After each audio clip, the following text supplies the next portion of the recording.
সামনে পড়ুম on just time তো সামনে পড়ুম আমি। আজকে যদি লেখাপড়া ঠিকঠাকভাবে করতেন।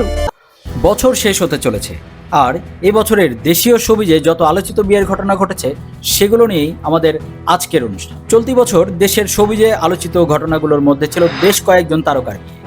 জনপ্রিয় সঙ্গীত শিল্পী ও অভিনেতা তাহসান খান চলতি বছরের শুরুতেই বিয়ে করেন। গত 4 জানুয়ারি এক ঘরোয়া আয়োজনে বিয়ের আনুষ্ঠানিকতা সম্পন্ন করেন তিনি। তারপরেই আসে শবনম ফারিয়া। প্রথম সংসারের ইতি টানার পর প্রায় 5 বছর পর চলতি বছর সেপ্টেম্বরে দ্বিতীয়বারের মতো বিয়ের পিঁড়িতে বসেন এই অভিনেত্রী শবনম ফারিয়া।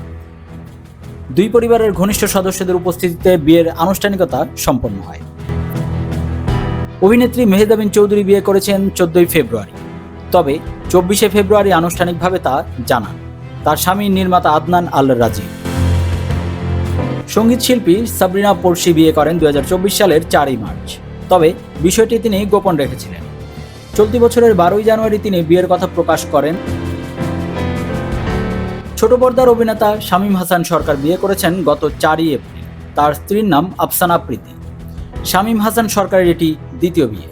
নাট্যাঙ্গনের পূর্বেই প্রথম স্ত্রীর সঙ্গে তার ডিভোর্স হয়ে যায়। অভিনেতা জামিল হোসেন ও মুনমুন। বর্তমান সময়ের জনপ্রিয় অভিনেতা জামিল হোসেন ও মুনমুন বিয়ে করেন গত 6 এপ্রিল। ঢাকায় বিয়ে হলেও পরে তারা লন্ডনে তাদের বিয়ের অনুষ্ঠান আয়োজন করেছিলেন।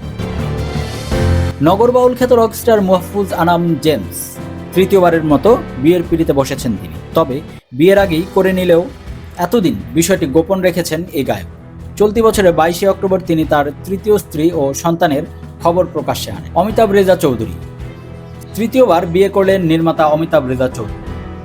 14 নভেম্বর নিউ ইয়র্কের বিয়ের আনুষ্ঠানিকতা সারেন তিনি। পাত্রীর নাম মুশফিকা মাসুদ। বাঁধন সরকার পূজা এবছর বিয়ে করেছেন সঙ্গীত শিল্পী বাঁধন সরকার পূজা। পাত্রের নাম শুভঙ্কর সেন। 24 নভেম্বর তারা বিবাহ বন্ধনে আবদ্ধ হয়েছেন। এর আগে মডেল অন্তরের সঙ্গে বিবাহ বন্ধনে আবদ্ধ হয়েছিলেন এই গায়িকা।